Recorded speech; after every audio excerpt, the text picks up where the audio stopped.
Live from Town Hall, welcome to this evening's Candidates Forum. I'm Paul Santos, your moderator. Did want to let you know that this is a collaboration between Dartmouth Community Media, DCTV, Dartmouth Week, and radio station WBSM. Would like to remind people in the audience that you should refrain from talking or applauding until the end of the forum. Do want to let people know the schedule of our events tonight. First of all, the candidate statements from the uncontested race will go first, and then we will go on to school committee. Would like to, at this time, set the ground rules for our debate. Each candidate will be given 2 minutes for an opening statement. The candidates in the first seat on the dais, closest to the podium, will go first. Candidates will be asked questions from a panelist. The first candidate will be given 1 minute and 30 seconds to answer, and each candidate after will be given 1 minute to respond. The first question will be answered first by the candidate in the first seat, and then we'll move on down the line. Then the second question will be answered by the first candidate in the second seat, and then we'll move on down the line with the candidate in the first seat going last, so everybody gets the same opportunity. Each candidate will be given 2 minutes for a closing statement. Now, at the beginning of this event, we drew names for seat positions in order to put the candidates in the seats that they are in. At this time, I would like to introduce our panel for questions tonight. First of all, news director at WBSM, Ms. Kate Robinson, and the publisher of the Dartmouth Week, Ms. Ann Eisenmenger. Now, let's move on to the first item up for presentation, and that is the uncontested race. At this time, we'd like to introduce Mr. Stanley Mickelson. He is from Select Board Lot 4. Mr. Mickelson. Thank you. Thank you, Mr. Santos, Peter Chase, and DCTV, local media. At this time, I want to yield my time to the folks that are to my right. And if you would like to hear my candidate speech, please tune into DCTV, and the thousands of people that are watching tonight will be able to look also. So with that said, good luck to everybody. Thank you very much. Thank you. All right, thank you very much. Stanley Mickelson, Select Board Lot 4. At this time, we'd like to introduce the candidates for school committee as they appear on the ballot. You can vote for two, and the top two end up being elected. First of all, our incumbent, Kathleen A. Amaral. Challengers tonight, Elizabeth J. Coughlin, Erica L. Morency, Troy Tufano, and Lynn Turner. We have now reached the stage in the proceeding where we're going to ask our candidates for their opening statements. The opening statements will be 2 minutes. First of all, Miss Elizabeth Coughlin. Thank you. Hello, Dartmouth. Thank you, Dartmouth Community Media, WBSM, and Dartmouth Week for hosting this event. My name is Bess Coughlin, and I am running for school committee because I am committed to a quality education for all learners. I am proud of our schools, and I want them to continue to meet and exceed our students' needs. If elected, I will work to improve what we can, be seeking input from parents.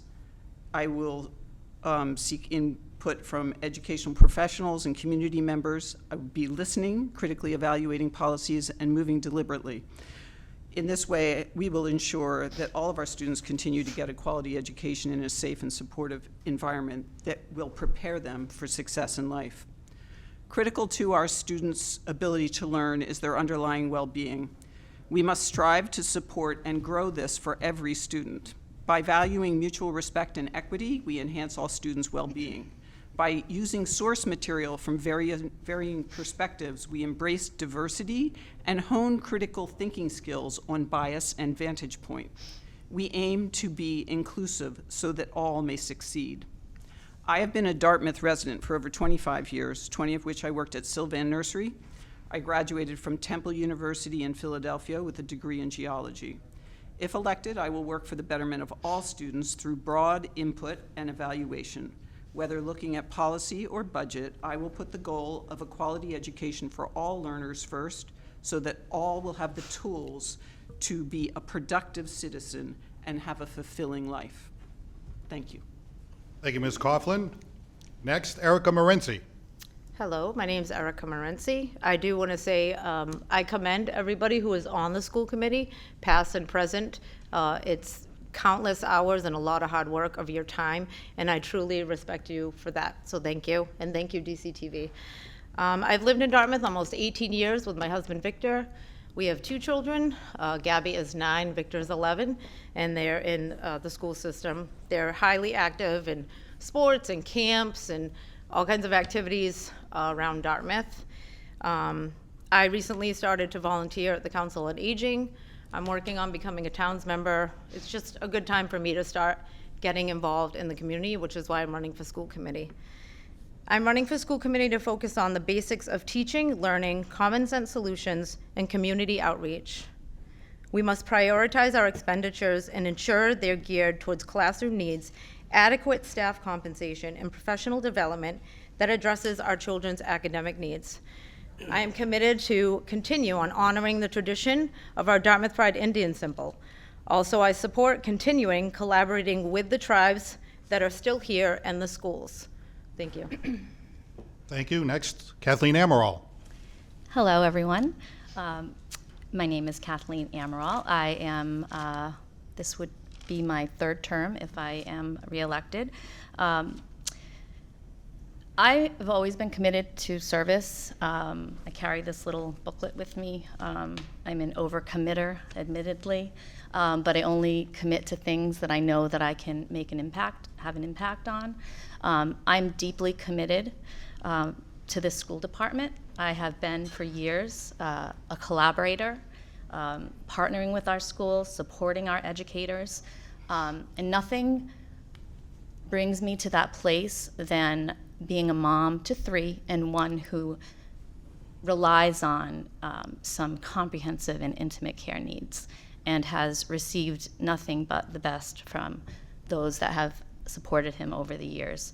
And so how can I not give back to my community, having been so lucky and so fortunate to sit in a place where I'm able to partner and sit at the table with you and make decisions that are best for all students. That was off the cuff, so I'm going to read now. So I am committed to ensuring Dartmouth continues to make decisions that are best for all students through thoughtful leadership, an unwavering commitment to recognizing and encouraging the individual potential of each student, and dedication to valuing, listening, and to supporting all staff. Thank you. Thank you. Now for your opening statement, Lynn Turner. Hello, Dartmouth voters. I am so happy to be here again this year. I made my debut last year, and I had a good race against Chris Oliver and John Nunes. I did come in 3rd, so I am here again today. I'm asking for your vote in the upcoming school committee election as a candidate with a background as an elementary school teacher and as a high school tennis coach, as well as experience raising 5 kids in Dartmouth and in the schools in the past 24 years that I've lived here. I believe I am uniquely qualified to help improve our educational system. I also feel that my fresh ideas and new perspective will be an asset for our schools in Dartmouth. My focus is on a common sense, practical approach for planning for bright futures. I also have asked for a curriculum to educate and not to push political bias. And I ask for transparency for parents and for taxpayers. Thank you. Thank you. And now for your opening statement, Troy Tufano. Thank you, and good evening, Dartmouth. My name is Troy Tufano, and I am running for school committee. I currently work at Quinn Elementary as a monitor, so I feel I have a very unique situation where I'm able to speak with students, staff, and teacher and parents on a daily basis. I have 2 kids at Quinn as well. They're 8 and 10, and it's a great system that we have, and we need to keep it great. A couple of points that I want to cover to keep it great is adequate pay for staff and also adequate benefits. Nobody should show up to a job and not be able to rely on a benefits package and have to go elsewhere to receive adequate benefits. And we have that, unfortunately, with teaching assistants and other staff leaving our district for other ones, and that needs to stop. So something with that, and it needs to be rectified, and it needs to be at the forefront of our focus. Another issue is our growing size and capacity in our schools. I see on a daily basis more and more kids coming into schools and they don't grow on their own. It's not a thing where they actually like expand. So we need to start looking to our future, and we need to start looking at can we do improvements or actually enlarge the schools, or do we need to look to start building new schools? What is it that we need to do? We need to plan for the future. We don't want to be reactive. We want to look ahead and actually plan. And that's those are the two major things that I want to focus on when I'm elected to school committee. Thank you. All right, thank you, Mr. Tufano. That concludes our opening statement segment of the proceedings. We now go on to the questions of the panel. And our first question tonight is going to be asked by Ann Eisenmenger of Dartmouth Weekly, and the question will be for Elizabeth Coughlin. She'll have 1:30 to answer. The rest of the candidates will then have a minute. Ms. Eisenmenger. Hi there. Two-part question here. What, in your opinion, is the greatest strength of Dartmouth Public Schools? And part two, what is one area that you think needs improvement, and what do you think should be done to improve it? So I believe our greatest strength is our teachers.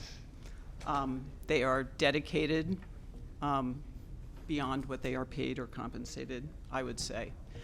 Nobody goes into teaching, of course, to become a millionaire, but they do deserve a living wage.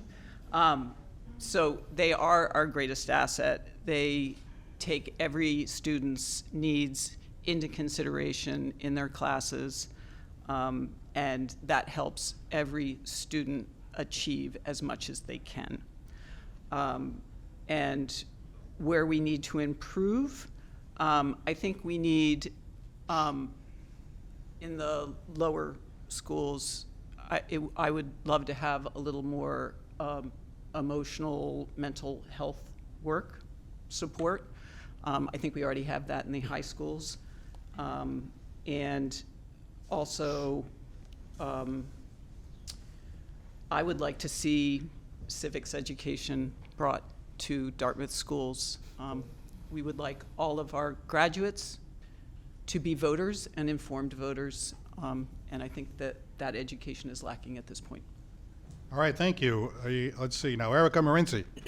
I do think I agree with Bess. I do think the greatest strength is the teachers. I've seen firsthand with my kids that they go above and beyond every day, and they truly care about our students. So I do think that's the greatest strength of the schools.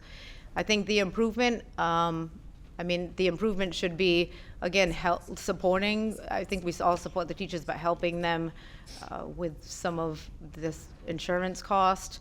I also believe in the high school. I think improving, Lynn has some good ideas about improving. Not all these kids are going to go to college, and about getting some classes that would help them prepare for life financially.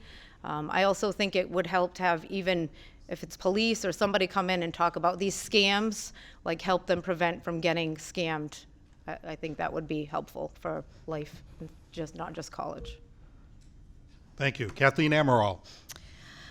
Wow. So a greatest strength. What I'm going to say, and I'm not going to say that my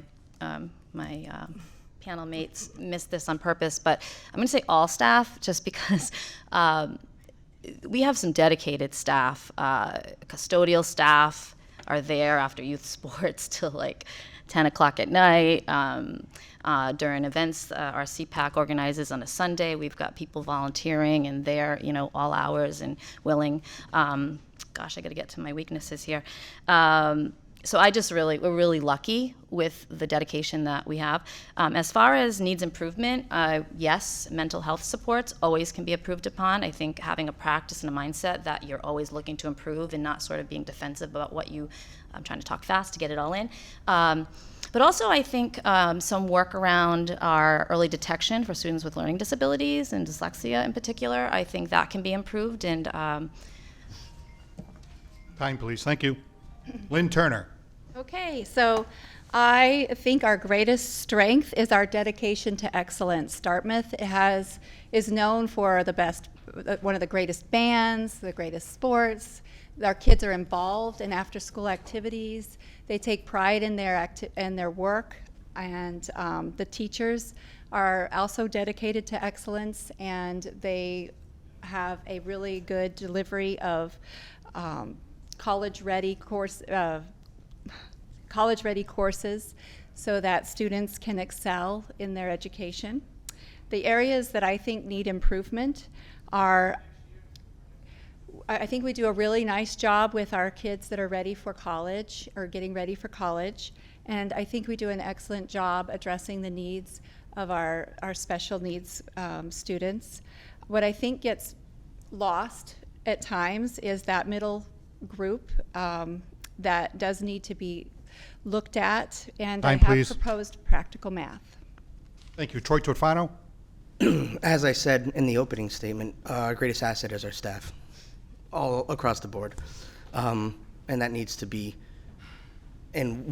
focused on, and it maintains our greatest strength. It really has. What we need to work on, the mental health component to it is really important, especially coming in off of the pandemic. We've have students in all different facets struggling with different things, and even being behind maybe a little bit in their schoolwork. But the staff that we have, thanks to how great they are, has done a really good job trying to get everybody back into the fold where we were pre-pandemic.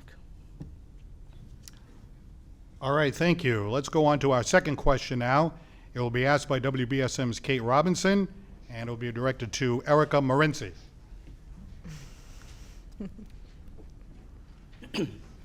Okay. Have you reviewed the school budget? And if so, what thoughts or concerns do you have? What would you cut and what would you add to? Okay, I don't think I can answer that in a minute. But I have reviewed the school budget, and I have looked over the tons and tons of itemized lines. Me being new to this, some of the explanations of other amounts and questions, I'm not familiar with that like the school committee is.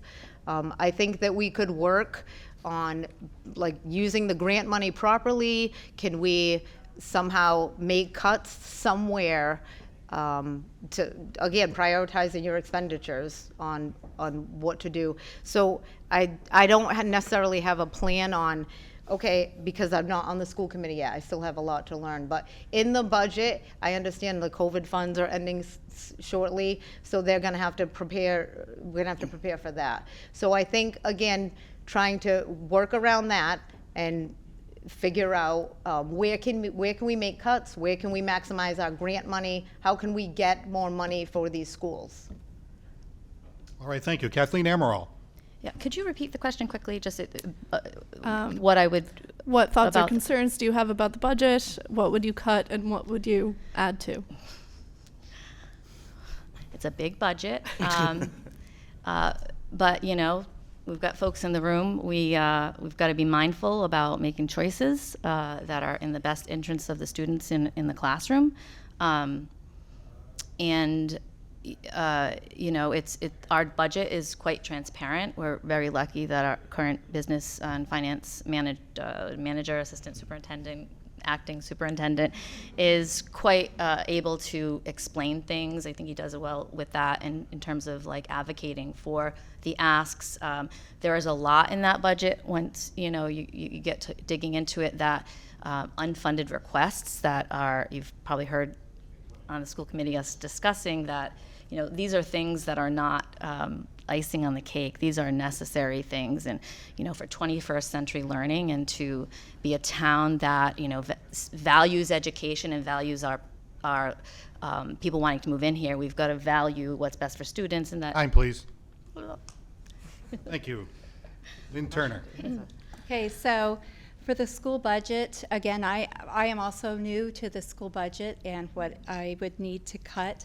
But I do think we need to take a hard look at our school budget. It is far above what the town is planning to pay. So we do need to take a hard look at everything in it. I did take a look at the school budget, and I do have questions. There's a lot to learn. I wish I could click when it goes line by line with how much we're spending for the different things at the bottom. I would like to be able to click, and it would expand and show me a little more about what exactly we're funding, you know, what teacher trainings we have, what curriculum we're purchasing. You know, I'd like to see, you know, what positions we have that we're funding, and at the administration level, you know, what all our positions are. I would like to really take a hard look at everything. Thank you. Oh, and what I would add, I don't know if I would add anything. I Time, think please. we have overspent. Sorry. Troy Tofano? I have looked over the budget. As a town meeting member, I actually have to say my biggest concern isn't the school budget itself, but it's Proposition 2.5. Proposition 2.5 is an antiquated proposition, and it needs to go. It may have worked when it was originally proposed. It may have been fantastic then. But with Proposition 2.5 in place, we can't make adequate increases that we need. And eventually, at some point, we won't be able to keep up with other towns around us, which also goes into the teachers' pay, the TA pay, the benefits packages. It all comes from where we kind of get stuck behind Prop 2.5, and it limits us. I say we don't get limited. I say we bring this concern to the town as a whole and work on revising or even getting rid of Proposition 2.5. Thank you. Thank you. Elizabeth Coughlin, please. Yeah, I would say I believe that the budget has been gone over very carefully, and I don't see anything that I want to cut. And I think if there was something easy to cut, it would have already been cut. As for salaries, budgets, I hope that when we hire the new super that she doesn't, or he does not, have quite as high a salary, because I think that there's an inequity between teachers' pay and our administrative pay. To add, I would like to add money for mental health. All right, thank you. Let's go on to our next question now. It'll be asked by Ann from Dartmouth Weekly, and it will be directed to Kathleen Amaral. Hi, this is a question sent in from the public, which is to describe your prior public service to the town, either elected or volunteer, or in your case, maybe both. And I will add, and how that is relevant to how you would perform on the school committee. I know, it's luck of the draw. This is what I'm asking you first. I got a minute and a half. You know, like I said, I've been, in high school, I was committed to service. You know, I was in a lot of clubs. So I'm a town meeting member. I've been a town meeting member for well over 10 years. I was a select board appointed member of our Disability and Accessibility Commission for several years up until the pandemic, when I decided I had to give something up. I volunteered with the town as a parent of a student receiving special education services. I have been chair for over 13 years of a Massachusetts general law mandated group, which is a parent advisory council, and we advise the school committee and we participate in and bring parents to the table for engagement. I've volunteered for DESE. I contributed to a newly developed parent engagement framework that the state of Massachusetts is utilizing, and it's sort of like this no wrong door process where you can get the same information from DCF that you're getting from the youth advocate, you're getting from, and so it's a way to engage with families to make the outcomes better, right? Gosh, I've done so. And school committee, Healthy Dartmouth, I was on a committee to kind of talk about some things around mental health and the opioid crisis. I've been a PTO secretary. I was a school council member for Quinn, and I'm a governor appointed. Baker appointed me to the Massachusetts Time, please. PD Council. All right, Lynn Turner. Hi. Yes, so I have been in public service around my children.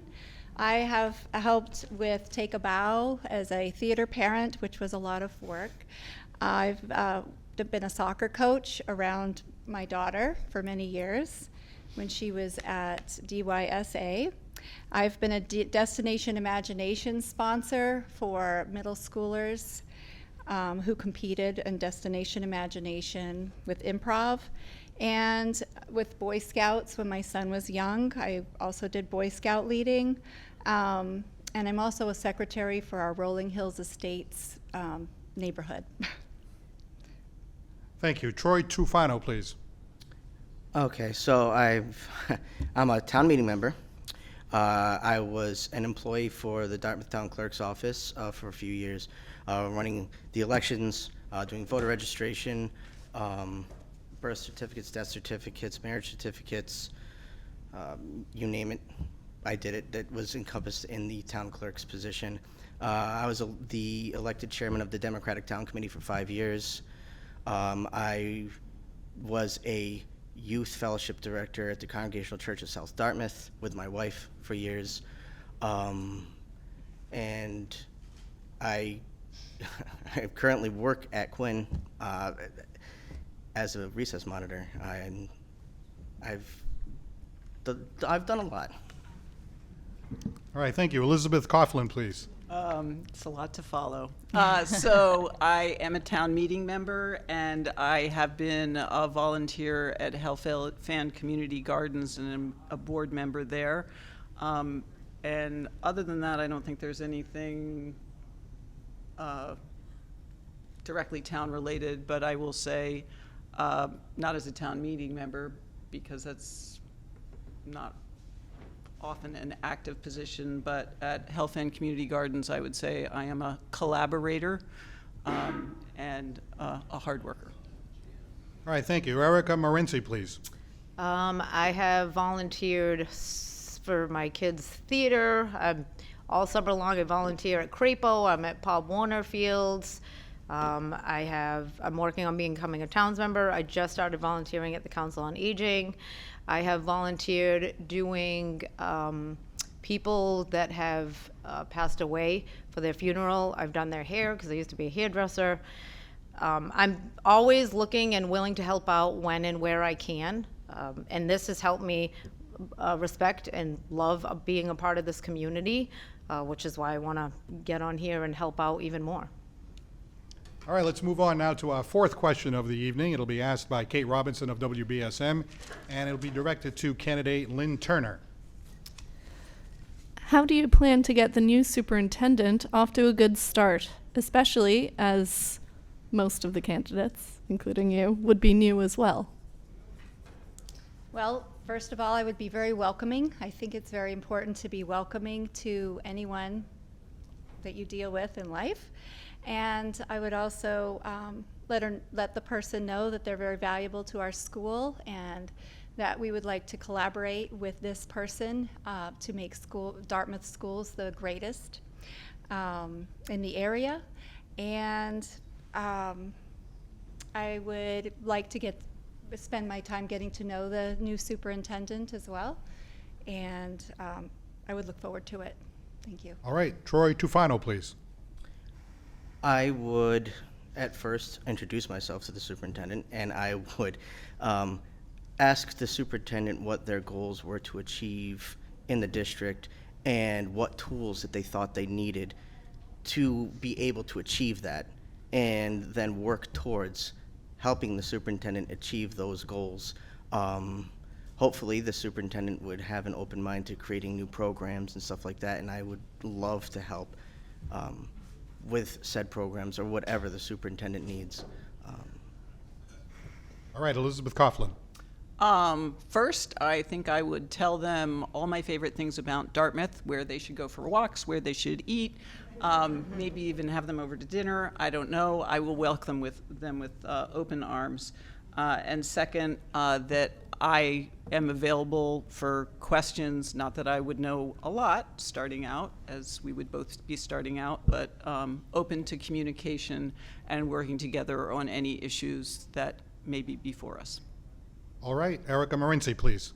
Yeah, same. I would be very welcoming, be open, listen, offer my help if he needs any outreach to the community. He or she, if they need any help at all, I'd be willing to give them a hand, and also would just want to give some time in getting to know them and what their plans are for our future. Kathleen Amaral? I would say, so whoever's selected, I hate talking about myself. I love like helping out and being a bridge builder. I'm going to share a story because she shared it publicly, so I'm going to share it. So, any positions, the superintendent we're talking about, but recently, 9 years ago now, our special ed director came in during a tumultuous time, and our CPAC, really, we believe in like the partnership with schools is, as I call, although I stole this from somebody else, so it's not my quote, but it's like an undivorceable relationship unless you move out of town. So you kind of got to make it work. And so working and moving forward and being a conduit for relationship building and communication to others who might not get the message, right? Because it's really hard, we're busy families. But being that relationship builder and a conduit to bringing in a welcoming presence to our town. Okay, our next question will be asked by Ann Eisenmenger of Dartmouth Weekly. This one is going to be directed to candidate Troy Tufano. Okay, Troy, this is a question that people sent in various forms. What should the role of diversity, equity, and inclusion be in Dartmouth Public Schools? I feel that the role of diversity, equity, I feel it's, this is not going to answer the question, but I feel like it's endless. I feel like there shouldn't be a limit, and there shouldn't be like a certain defined role as we become a more diverse community and a more diverse school system. We wouldn't want to limit it. It's going to continue to grow, and it's going to continue to expand. So I feel like equitable education is what we need to have. I'm actually going to quote my wife here, who's a school psychologist, and she says fair isn't fair. Fair isn't equal. Fair is fair. Fair is equitable. So an education needs to be given at all levels to whomever needs whatever service is provided, and that comes with a more diverse system. So we need to continually improve, and there really is, I don't think there is like a parameter. I feel like whatever needs to be done should be done, and equity should be improved upon. All right, Ms. Coughlin. I embrace diversity, equity, and inclusion. I know that our school body is diverse, and they need to see the curricula and texts, sources for education reflecting that. Equity, everyone needs to be treated equally, and inclusion, everyone needs a seat at the table in the classroom. If we don't support diversity, we are supporting only one type of person. And if we don't support equity, then we are not doing our job as a public school. Our job as a public school is to teach everyone as equally as Time, we please. can. Thank you, Ms. Morency. I believe diversity, equity, and inclusion, I think everybody should celebrate the individuality. We should celebrate our diversity. I think everybody should get equal opportunity for an education, and equal opportunity in the classroom. And I do believe that inclusion should be for all. When we talk about the school, we're talking about all students, so all teachers. So inclusion should be for all. Ms. Amaral? Yeah, thank you for the question. Diversity, equity, and inclusion is public education. We are here to educate all students. And we have a responsibility, and sitting at this table, if we were to say that we were opposed to that, I think we should be not volunteering for this position. And as a mom to a student who, thanks to Massachusetts, just 50 years ago, within my lifetime, in October, I'll be 50, that students with disabilities are educated in school. And so that's not that long. And so we've come so far, we've got so much farther to go. But in terms of allowing students to see themselves represented, not only in their classrooms, but with their staff and what they're reading, I think that's beautiful, and it's important because, again, we are here as a public education system for all students. Ms. Turner. Hello. So yes, I come from a diverse population. I was born and raised in New Mexico, and I was teaching in New Mexico before I moved here to Massachusetts 24 years ago. It is a culturally rich environment, and we celebrated diversity in New Mexico. I agree with Erica in that, we want to celebrate diversity instead of looking at how people are depressed. I think we need to make sure we're lifting them up and celebrating them. They have very unique qualities that need to be celebrated. I think we do need equal opportunity for all and fairness, and that all are included and have a seat at the table. So I agree with all of that. I will add that the Indian was attacked by the Diversity, Equity, and Inclusion Committee last year instead of looking at the needs of our students. And I think they should be ashamed of themselves. It seems that they are the least tolerant Time, of diverse please. opinions. Thank you. Let's go on to our next question. It's going to be asked by Kate Robinson of WBSM, and the first person to answer this question will be candidate Elizabeth Coughlin. Kate? All but 2 Dartmouth schools have improving MCAS test results since the pandemic, but they're still not quite at pre-pandemic levels. How would you help the schools get back to where they should be, or should the focus shift from test scores altogether? So no, I'll start at the back of the question. MCAS is important. It's not the only metric, but ever since MCAS has been instituted, it has helped us improve our classes, particularly in reading and math. It is a metric that allows us to see progress, maybe not measuring individual students, but in the whole class and the school. So I am not a teacher. I do not develop curriculum, and I would look to the teachers to figure out how we need to improve in those schools. That is their job, and I respect them for their professionalism and expertise. But I will say MCAS is not everything. Our students' success should be judged by their engagement in community, their social emotional well-being, their fulfillment in their daily life. So MCAS is not it, but it is important for moving certain needles forward. Ms. Morency, please. I believe that we could help the children or the teachers. One, my thought is just retaining good teachers.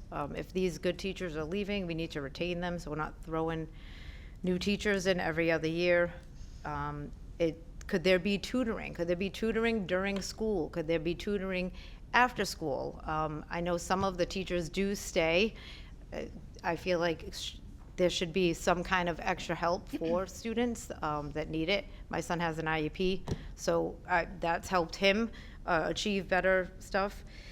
I do believe the same thing. It's not the MCAS helps, but it's not the whole. It's not the whole person. The person has to be emotionally well. The child has to be overall well-rounded child to be successful, not just academically. Ms. Amaral? I do not like the MCAS. I do believe that we need benchmarking, to set sort of like where our students are, but if you or to ask any teacher. They know exactly where their students are and where their students need to go. I've been personally advocating on a statewide level against MCAS. I did the same when it was Park, and I just feel, one little detail, of course this is in my wheelhouse, but you not only have to graduate with all the competencies of high school to get a diploma. In Massachusetts, you have to pass the MCAS, and not all kids can take tests and do well on tests. So it is not an adequate indicator, and it takes a lot of time out of what these educators should and could be doing in their classroom. So I don't like MCAS. Ms. Turner. Yes, I actually agree with Kathleen on this one. I am not a big fan of MCAS. When I was a teacher, I wasn't either. I don't like teaching to the test. And, we don't. But sometimes you do have to teach them how to take the test, and it takes quite a bit of time. But I agree also that we do need to have benchmarks. One thing that we need to be careful of is that kids aren't falling through the cracks. And one thing I think we can do to help that happen is to have some of our honor students do peer tutoring for volunteer hours. And I wanted to make sure we're building strong fundamentals of education. That's one of my platform pieces. Children have multiple intelligences. They're not all intelligent in the same way, and MCAS is asking for everyone to be so similar.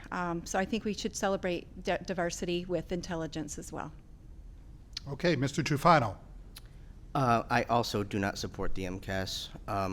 I feel like the best people to know and set the benchmarks are the teachers themselves. They know where their students are, and they know what needs to be achieved in order to teach the MCAS. As Lynn said, they do have to basically teach to the test, which means they stop their basic curriculum and change during MCAS time, and then they have to go back.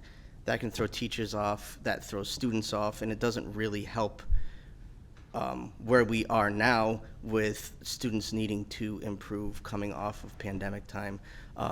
It really does set that off. I say that let the teachers show the improvement and let the teachers focus on the students and refer the students that need help to the appropriate help they need. All right, let's go to our next question now. This is going to be asked by Ann from Dartmouth Weekly, and the first person to answer this question will be Erica Morenzi. Erica and everyone. Currently, librarians determine which books are in school libraries. Mm-hmm. Is there a reason to change that policy? I mean, if that's the policy that's in place right now, I think as long as the librarians have the children's, best interests, depending on the grade, or, I mean, do I fully trust the library? I don't know the librarians like I know the teachers.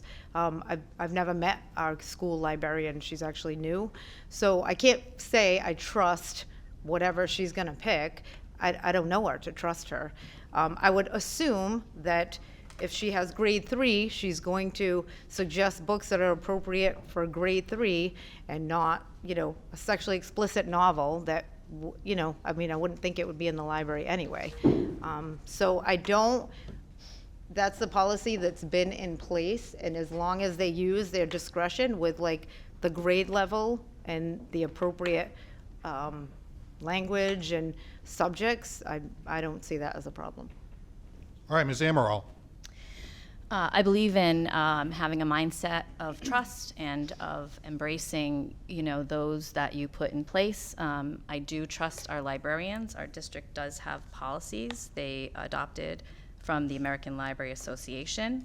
And so the district as a whole has policies in place to select there's criteria around what materials are utilized. And they come from a place that is to support and enrich the curriculum, that provides materials of opposing sides, of controversial issues, to allow for critical reading and thinking, varying perspectives, and there's placed principle above personal opinion and reason above prejudice in the selection of materials of the highest quality. And so I think that kind of nails it, and I do support the people that we put in place to make the best decisions for students. Absolutely. All right, Ms. Turner. So I will be contrasting. I am a lover of books. I've used them in my classrooms and in my home. But there are books that are concerning to people, mostly of a sexual nature, that are in a lot of our school libraries these days. When I was in school, the best we had was looking up words in the dictionary about different topics. But now it seems like there is a lot more books available. We do have a sex education policy, and parents should be able to opt in for those types of books to be presented to their children. So I think we need to look hard at that situation. As far as librarians picking the books, I think it's fine, but it should be transparent what books are being picked so that we can weigh in on them as taxpayers and parents of our children. Mr. Stefano. To answer the direct question, yes, I support the librarian. I support the librarian like I would support a teacher to develop their curriculum. To answer the indirect question, I am completely defiant ever banning a book. Books should never be banned. Books should never be taken off the shelves, and books should never be discontinued. I'd even put books that have been banned back on shelves, because it's up to those of us to make sure that our children know what is appropriate and what's provided for them is appropriate. When we go to the library, my kids come up to me, they ask, "Can I take this book out?" I say yes or no. It's really that simple. We are never to ban books, in my opinion. Thank you. Coughlin. So I absolutely trust the librarians. They do have a checklist of things that the books need to not include, like discriminatory or overly biased, demeaning generalizations, stereotyping based on race, sex, identity, ethnicity. If any of those things are in the books, they are not supposed to get into the school libraries or school classrooms.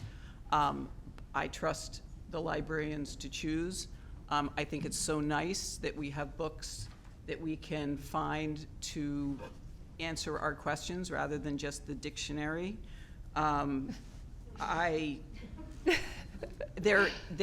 If a parent has a problem with a book, there is a system. You can say your child cannot take it out, and then your child will not be able to take it out. Time, please. All right, next question will be asked by Kate Robinson of WBSM. First to answer will be Kathleen Amaral. Hi, Kathleen. There are 2 open seats on the school committee. Assuming you vote for yourself, which other candidate has your support? Oh, come on. Jesus. Oh, come on. All right. Well, putting people on the spot. All right. So that has my support? Yes. Okay, I'm going to say 2 things. I'm going to say I give everyone credit for running. My husband's like, don't say that. I do. I mean, how can I sit on tables where I say parent engagement is important and not say, wow, it's exciting to have 5 people running for 2 spots? So I give you all credit. But anyone that does not believe in quality education for all, in diversity, equity, inclusion, is personal to me on multitude of levels, who comes at this in a negative way, trying to divide. I wouldn't support them if that is, I mean, let's just let everything fall. And but I am glad that we have 5 people to choose from. I'm not really gonna, I love Bess. I think Bess is wonderful. Troy's a good guy. I just met Erica tonight. I don't know Erica. I've had some difficulty with Ms. Turner, but just because of her views, not because of her as a person.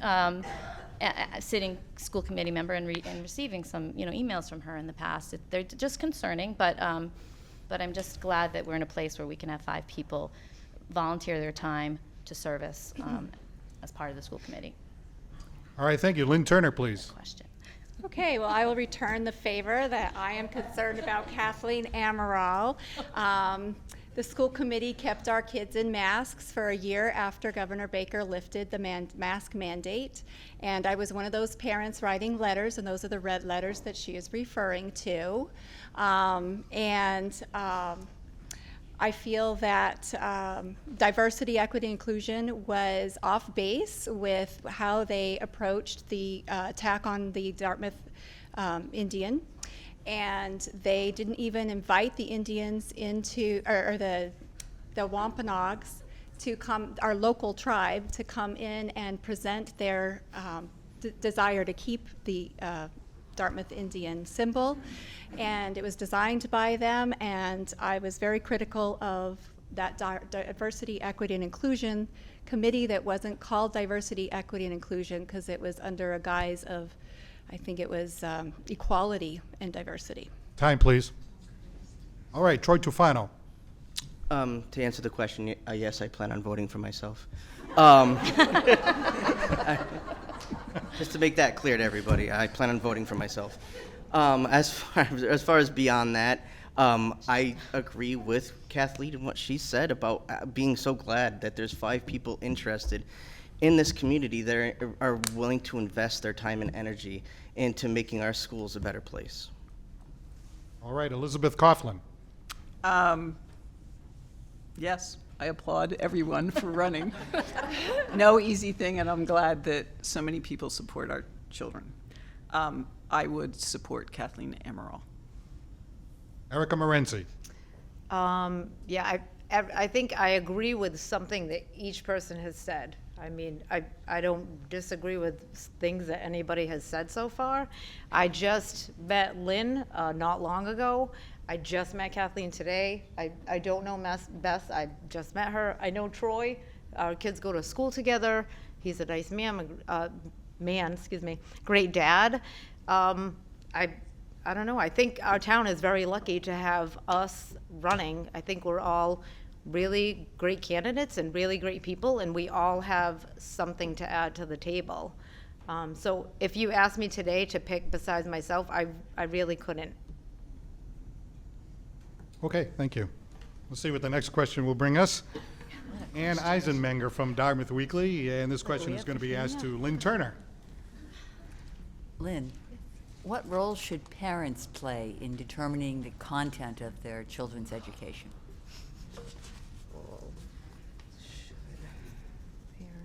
This is going to be Lynn Turner, yes. Okay, thank you. So I would say that parents should be able to opt in if content is, or opt out if content is like, you know, when you go to movies, there's PGs and there's rated Rs. And so I think that at least if there's hard content, parents need to be informed, and they need to decide if they're opting in or out with their child, as far as if their child is ready to take in certain information. They are the experts on their children, and they should be able to give input to what their child is exposed to at school. School should be focused on the highest level of education their child can receive, and I think they should also be given an opportunity to support their child in celebrating their accomplishments and their projects and their presentations that they can do on different topics that they learn in school. Troy Tufano. Just to be clear on the question, was that's in regards to public school? Yes. So in regards to public school, I believe that's a clear answer. I don't think parents should have any say. I think the teachers do a fantastic job creating the curriculum. It's approved by DESE. It's gone through the rigors of being reviewed over and over again. And if a parent wants to oversee their child's education, there's something called homeschooling. They can teach their kids at home. All right, Elizabeth Coughlin. So I agree with Troy to some extent that DESE has gone to a lot of work to create frameworks for curriculum. But I would also say that parents certainly should speak up if they see a problem, because teachers could go awry. But if they're following the frameworks, I think that they should stick to the frameworks. And parents always have the right to opt out, particularly for sex ed. And then, as Troy said, there is homeschooling. But of course, the school committee and the school will listen to the concerns of the parents, and they might have something. All right, Erica Morency, please. Yeah, as a parent, I think that we should not, I don't necessarily even have a say in what the teacher's teaching. Obviously, they're educated in that. When we have parent-teacher conferences, I can, have a say in maybe this could help my son better, or this could help my daughter better, or I can ask questions. I mean, I like to ask questions to the teachers about what they're teaching and why. Same thing, if they teach, sex ed in 5th grade now, if I think parents should be able to opt out of that day if they think that's too young or their child's too immature, or they don't like the health teacher, I don't know. I feel like maybe those kind of things, I think you should be given the opportunity to opt in or out as a parent. I do believe we know what's, best for our children, not so much as English, math, but their surroundings maybe. Kathleen Damerall. Yeah, so parent engagement is great. We do follow Massachusetts curriculum frameworks in terms of the education. I have been known to help families advocate on a statewide level. If there's meet with your legislator if you think something's not right. But it's about building the relationship and building the trust and being in communication. Mostly for my most vulnerable child, I typically send a litany of this is what he likes, this is what he doesn't like, this is what makes his day a better day, and all of these things. Here's his IEP, just in case you don't see it in the system. And so doing those things are great, but at the end of the day, we've got policies and we've got good things going on in our schools. And I'll leave with a joke. I mean, my kids couldn't even get a stick of deodorant from their little, their phys ed, sex ed talk unless I signed a form. So, I mean, if you're not getting deodorant, you're not getting inappropriate information. That's pretty funny, I didn't realize that. All right, our next question will be asked by Kate Robinson of WBSM. Answering first this time will be Troy Tufano. Hi, Troy. With an increasing need for mental health support for kids and teens, how would you help make counseling and other mental health programs available for students? That's a great question. Okay, so a little background. My wife is actually a school psychologist for Bridgewater Raynham Regional School District. So this is something that I do understand, and it is extremely important. I believe that counseling services should be offered to anybody that needs it in any capacity. It's not, I don't think that there's a metric to be, that we need to have a metric saying like, oh, unless you hit this level, you don't need counseling. Anybody who needs counseling should be able to go for counseling. There is no limitation to that. And I believe that with that, if we're going to go that way, we need to focus and make sure that we have adequate staffing to be prepared for that as well. All right, Ms. Coughlin. So I think I said earlier that the high school already does have mental health professionals available. Our elementary schools don't.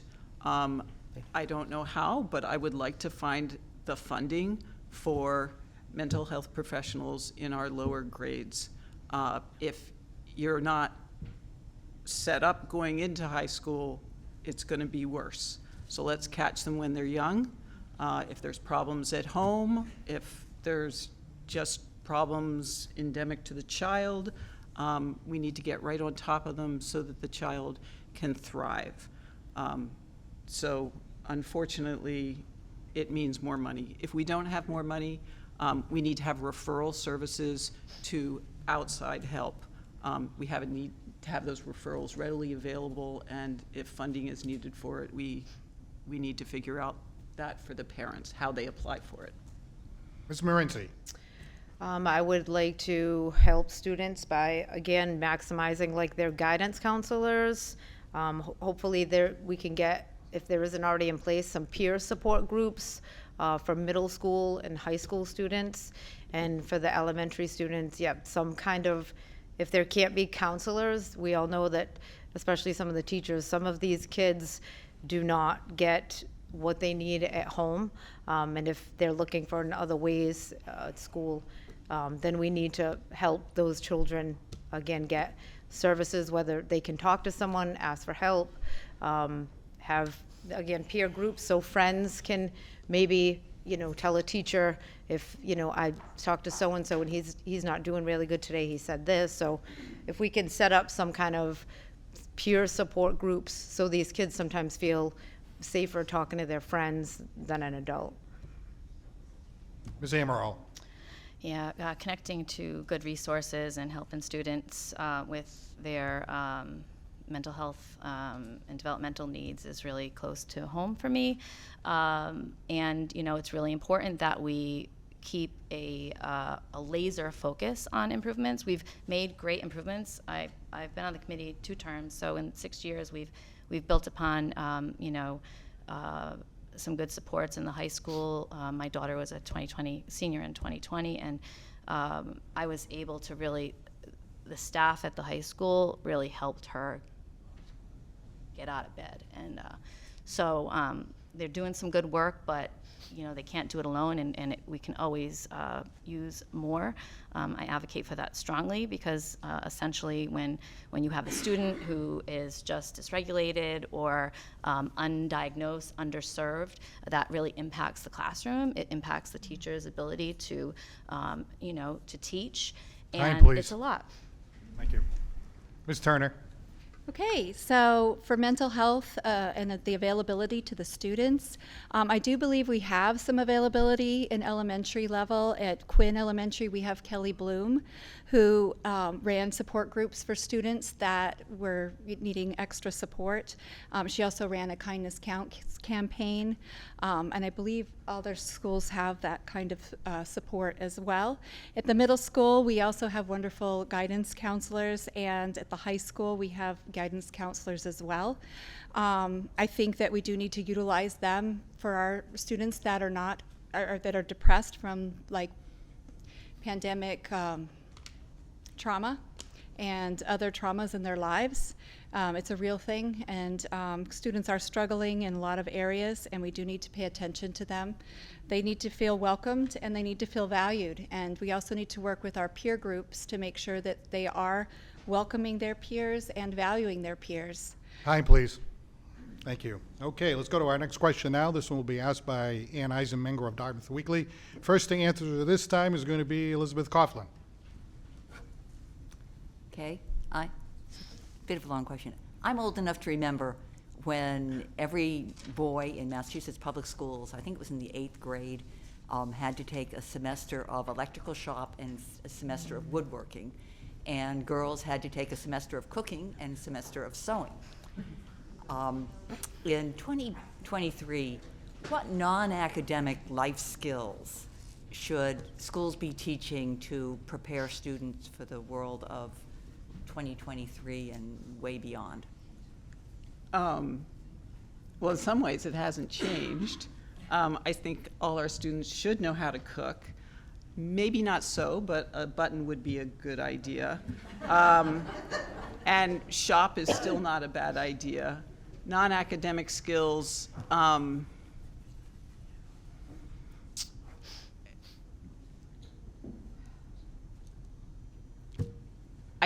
I would say gardening would be a non-academic skill. These are things that you need in life to enjoy life and also to make home life better. Cooking actually is important. Otherwise, you're spending all your money at restaurants. I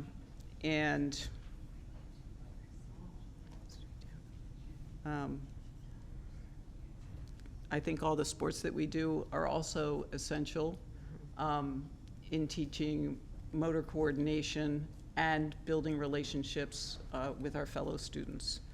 So all of those. Erica Morency. I think cooking is essential. I grew up in New Bedford. I went to New Bedford schools, and we had cooking and electrical and woodworking and sewing. So all of those are essential to life. I think some kind of finance class about budgeting, investing, something like that. My kids are very big into sports. I think sports teaches a lot of good life lessons.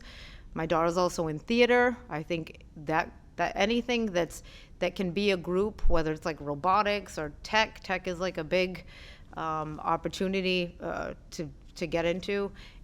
Any of that stuff that's non-academic, I mean, some of it should be offered rather than just academics for life skills. All right, Kathleen Emerald. I think that the district has this. They're building this sense of belonging, right?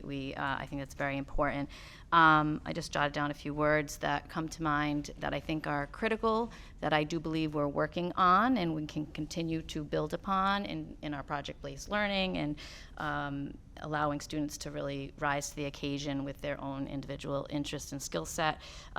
Communication, I think it's important, building that teamwork, critical thinking, and just building those soft skills so that they have the capacity, because we're raising the future leaders of our community, and we want them to be good humans. So I think those soft, important skills around interpersonal relationship building, communication, teamwork, critical thinking are all critical to that.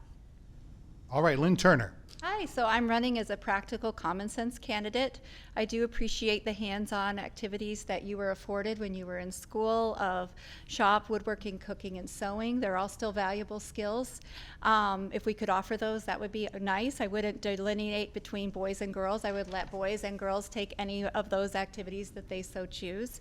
I would also like to expound upon the personal finance course that I am promoting. I would like to have that available to all students.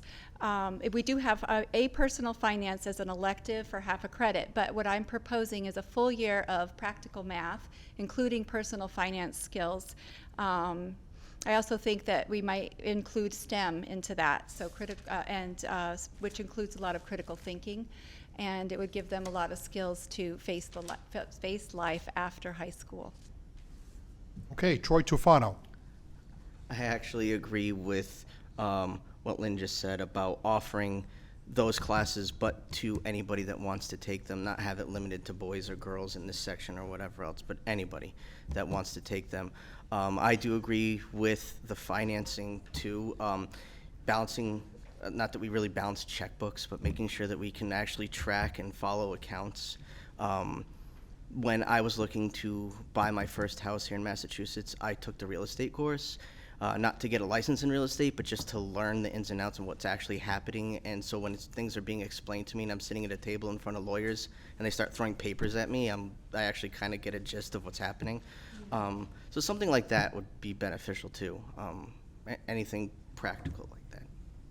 All right, for the next question, let's go back to WBSM's Kate Robinson. Answering first this time, Kate, is going to be Erica Morency. Hi. The district's unionized staffers are working without a contract. How would you help attract and keep talented employees in Dartmouth schools? We're talking about the teachers, correct? All the employees, basically, yep. So then, I would try to want to alleviate, if we can't give everybody a pay increase, then we need to alleviate the insurance, like the burden of the insurance. Some of these people are getting out of school, still paying off school loans, as well as teachers' union dues, and the inflation has not helped. People that used to spend $100 on groceries a week are now spending $200. So I think trying to alleviate some kind of burden for them, whether it's a raise or helping with the insurance, I think that would be like a huge help. That's Zamaral. what I would do. Yeah, the insurance is a big issue. I think in terms of what, could you repeat the question quickly? Just the How would you help attract and keep talented employees? Oh, Dartmouth is awesome. I think it's just let's put it out there. I can't talk negotiations. I'm currently on the school committee, but as a town that is so proud and has such pride, when you look at the numbers and you say we value our high property, I can't buy a house here, it's too expensive. I've got a little postage stamp house in Bliss Corner, but I love my postage stamp house. But I couldn't move because the properties are so high, but yet we pay per pupil 90% less than other districts in the Commonwealth. I mean, we don't value our education, really, it's embarrassing. Time, please. Okay, Ms. Turner. Okay, so for attracting employees and keeping them, I have a couple ideas. One, to attract employees, Dartmouth pride is real. There's a lot of people that want to work in Dartmouth because it's fabulous here. Like, it's beautiful, and the people have such heart and spirit that they want to be a part of it. As far as keeping our employees, we do need to look at the benefits package that they are awarded, and I think that would alleviate some of the financial stress. So for the healthcare issue, I do have a proposal, and it is to create a consortium with other towns so that our healthcare is combined with maybe Westport and Acushnet or something like that for our employees, so that it's a bigger pool that is getting their healthcare, and the prices would go down for their premiums. And if the town could keep the same level of pay for their healthcare, it would take a bigger percentage of the healthcare cost, and it would leave a very little amount for the employee Time, please. to pay. Mr. Tufano. Well, I think as a town, we are very attractive on its own for bringing in staff. The keeping them is a different issue. Staff are in different places, but especially I see on a daily basis with our teaching assistants, they can't afford to stay in Dartmouth, especially if they end up being the breadwinner of the household. They just can't possibly make enough. Our town system is a little bit antiquated in the sense that it's all kind of lumped together. So it's not just the schools that are in negotiations. There's other departments that are in negotiations right now too and not working with contracts. Because, as I said before, with the Proposition 2.5, that really limits us and it limits the schools. Something needs to be done about the bigger picture to fix the school itself. All right, Ms. Coughlin. So yeah, of course, Dartmouth is a nice place to live, but that is not enough. Our teachers do need more money, if not a better deal on their health insurance. I don't know if the consortium of health insurance would work with other towns. I have not looked into that. It has been suggested that maybe we could tap into, at least for a short while, the free cash and stabilization money in our town to pay our teachers more as we figure out a more long-term way to do that. And that might be looking at the 2.5, figuring out if the town has the will to exceed that. But in the short term, we need to give them something. And I would suggest free cash or stabilization money. All right, for our next question, back to Ann from Dartmouth Weekly. Answering first this time will be Kathleen Amaral. Okay, I'm going to phrase this question a couple of different ways because it's a variation on my earlier question. What role should the school committee have in determining the content of curriculum? But since you're sitting in different places here, I'm going to say, what role have you played in determining of curriculum as the incumbent, and those who are running for a seat on the school committee, what role would you expect to play as a school committee member in determining curriculum? As a school committee member, the number one responsibility is hiring and possibly firing the superintendent.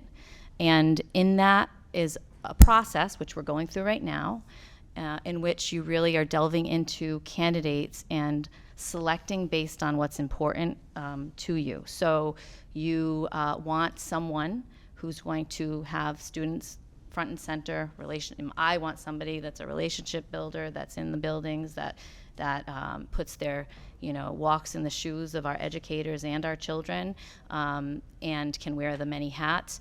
And so the role in terms of curriculum is not something the school committee dictates.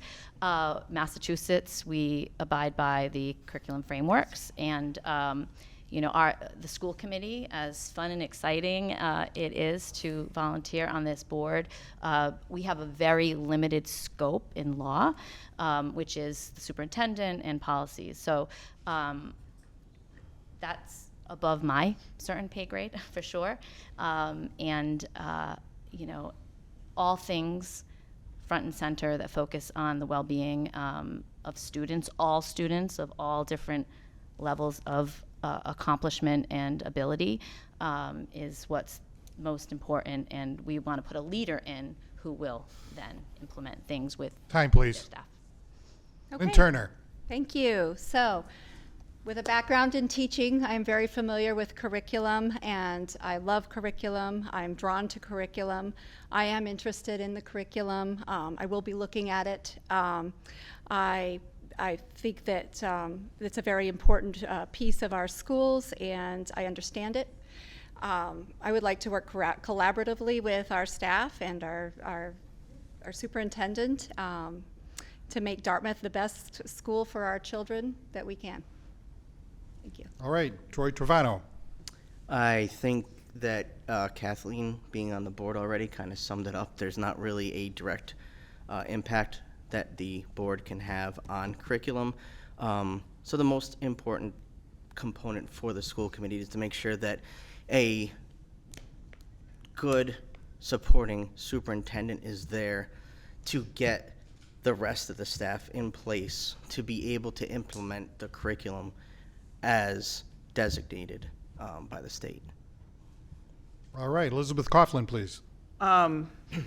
Yes, I agree. The school committee, they hire the superintendent, they create policy, they do not create curriculum.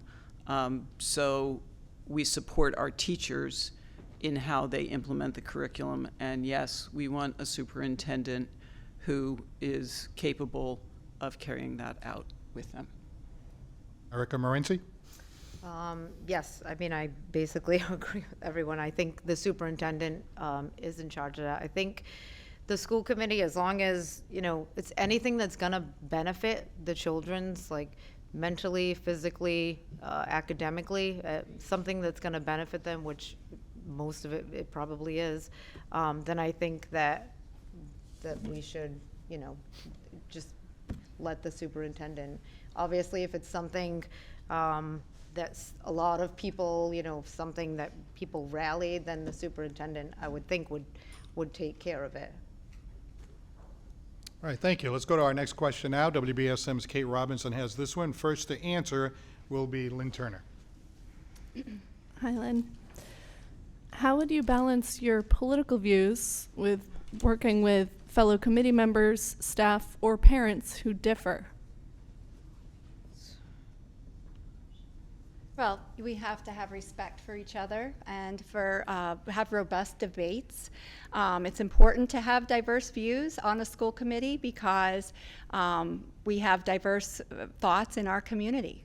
So it is something that will be at times contentious, I'm sure, but at the same time, it's a necessary thing to face because diversity of thought is a very important thing to have. Mr. Tufano.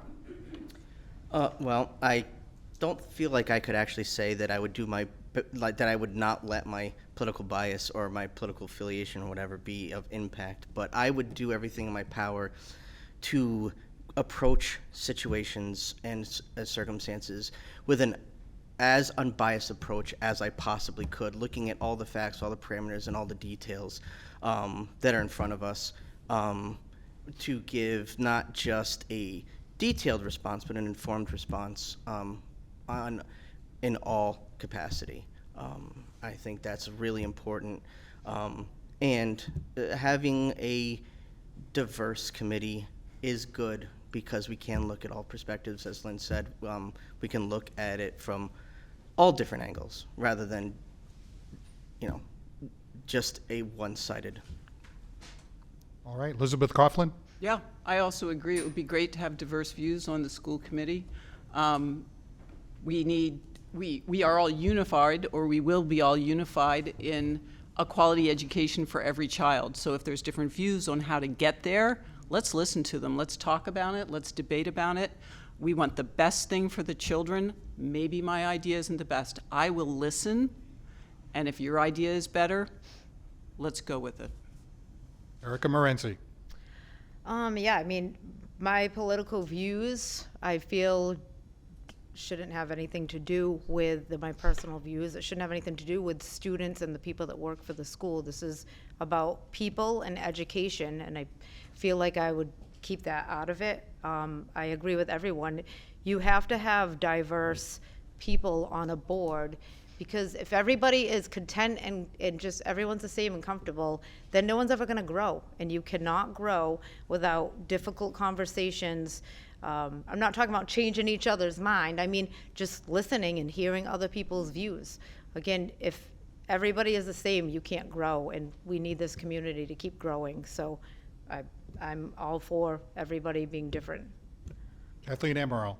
Yeah, I don't disagree. I think folks bring a certain perspective to the committee. The two terms that I've served, we've been made up of mainly the same, but one change. And we all have different. We all bring our lived experience to the table, and we all serve because we're compelled for some reason. And usually that our purpose is what kind of fuels our passion for the work that we're doing.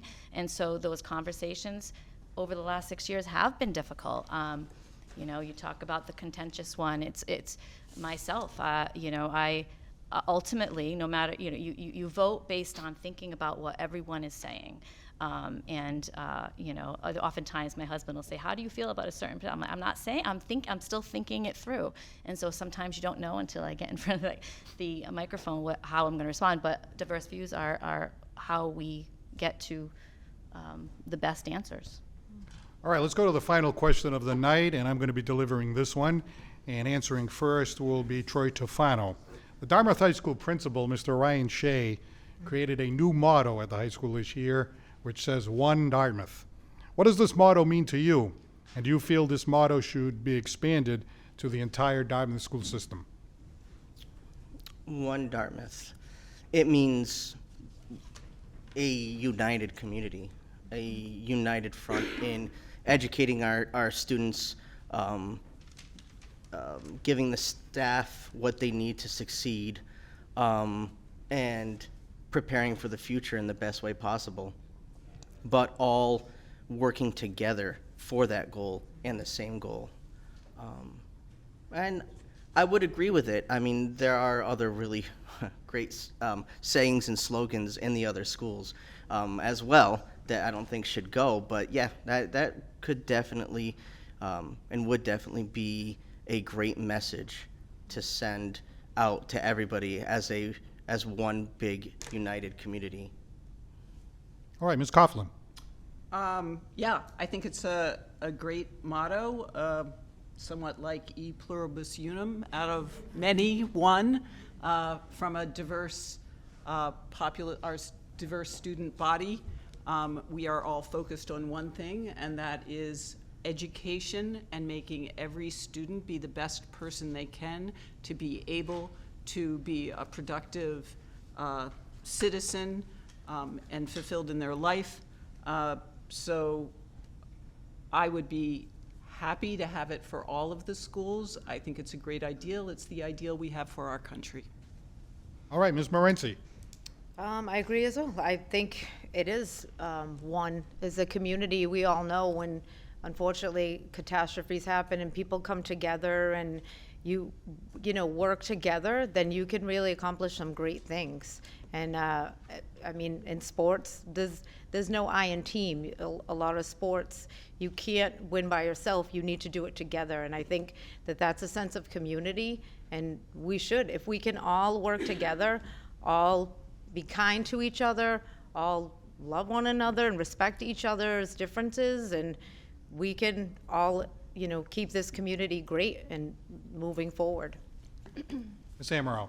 Yeah, I do enjoy, and I enjoy Mr. Say's passion at, you know, promoting this concept. I do think we have, you know, a ways to go, and but we've put some critical positions in place that I think will add to us getting there in terms of an elementary and then a secondary curriculum director. I think that will help. I would love to see for the continuum of services. You know, you don't want a child to get supports and services in elementary and then come to the middle school and they say, oh, we only do B grid, we don't do C, you know, that those types of things can't happen. And so moving towards that as a goalpost, as a vision for this community and for our district, I think is going to be beautiful for the professional development and the relationship building among staff, students in the continuum of their supports and service, their trajectory of their education. I think that it's a beautiful concept and one that will serve us well, something to aim for. All right, Ms. Turner, please. Okay, so One Dartmouth is a wonderful vision, and I think it is a good idea to extend it to all of our schools in Dartmouth. We have a divided country right now. We have a divided, you know, we have to work against that all the time to try to unite, and I think One Dartmouth speaks to that. And I think that if we present the facts to the students in an unbiased fashion, which is part of my platform, we would get a lot of debate and embracing of diverse views, and we could just be welcoming to everyone, and everyone's valued in One Dartmouth. All right, thank you very much. Let's now proceed to the closing statements. They will be 2 minutes, and we are going to go in reverse order, the way we did the opening statement. So we're going to start at the other end of the dais and work our way this way. First, we go to Mr. Troy Tavano. You got 2 minutes. Thank you very much, Paul. I appreciate that. The first thing I'd like to say in my closing statement is I'd like to thank all the other candidates on this stage right now for a fantastic candidates night. I feel like it went really well, and I feel like we were able to put forth a great message to the community that regardless of who you pick, we're working to better education in our town. We do have differences, but a great candidates night. I thank all of you for watching. I thank those who are here tonight in the room. Thank you for showing up and taking the time out of your day to be here. And I look forward to seeing everybody at the polls on April 4th. All right, thank you very much. Lynn Turner, please. Okay, so thank you everyone for being here and hearing our debate.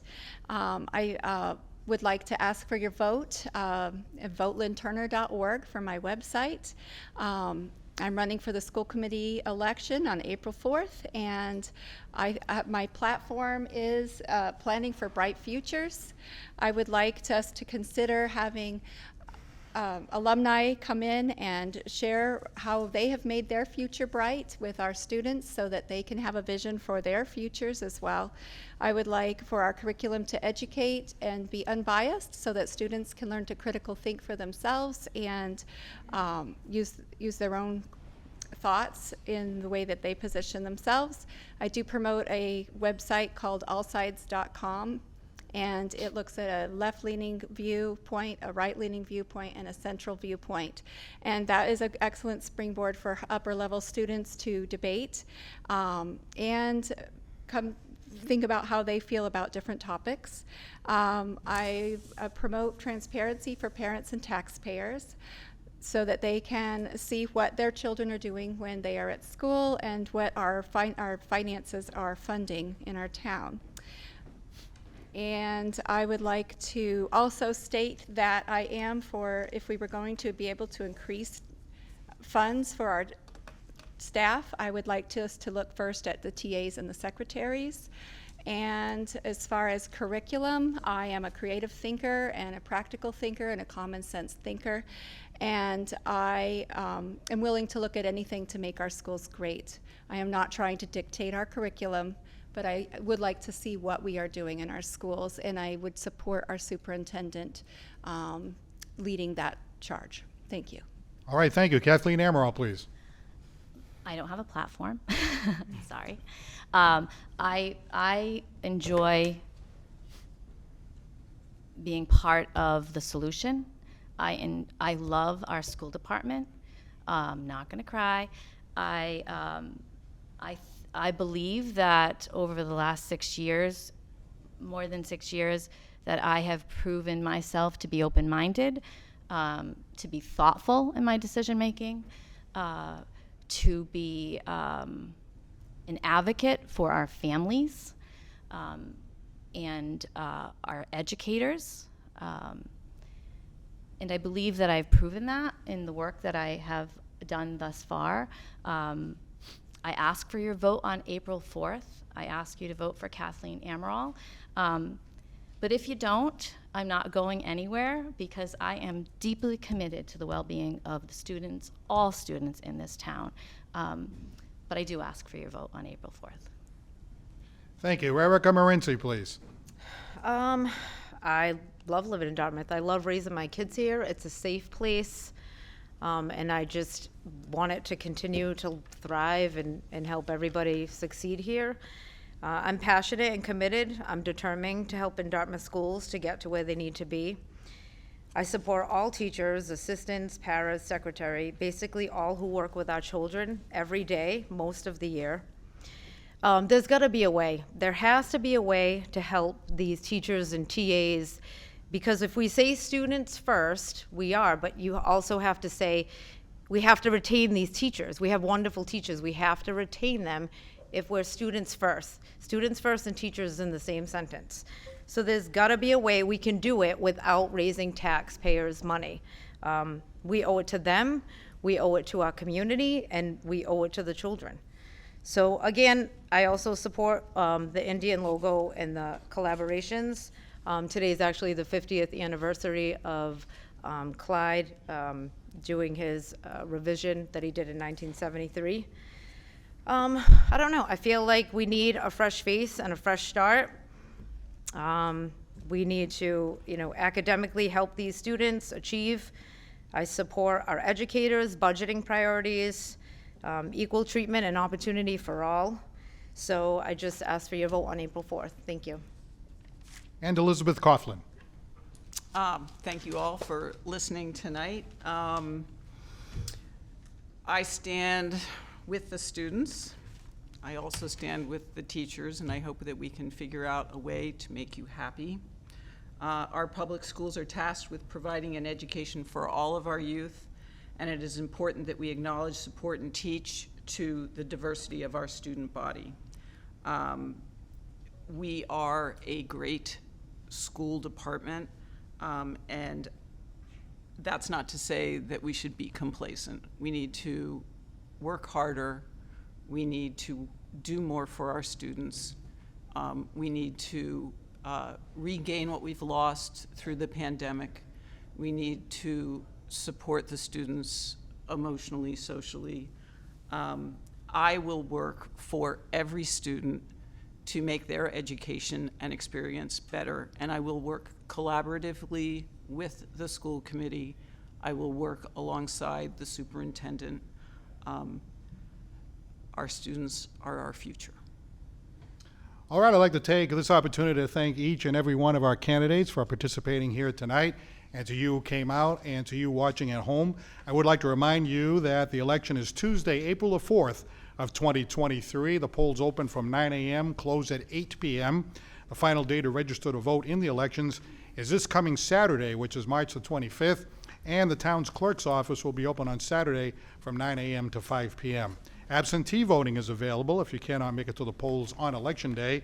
All requests for mail-out absentee ballots must be received at the town's clerk's office by Thursday, March 30th. And DCTV will have live election results show, hosted by yours truly, on April the 4th, starting at 8 p.m. right here from Town Hall. I'd like to take the opportunity to thank WBSM News Director Kate Robinson and Ann Eisenmenger, the publisher of Dartmouth Weekly, for participating.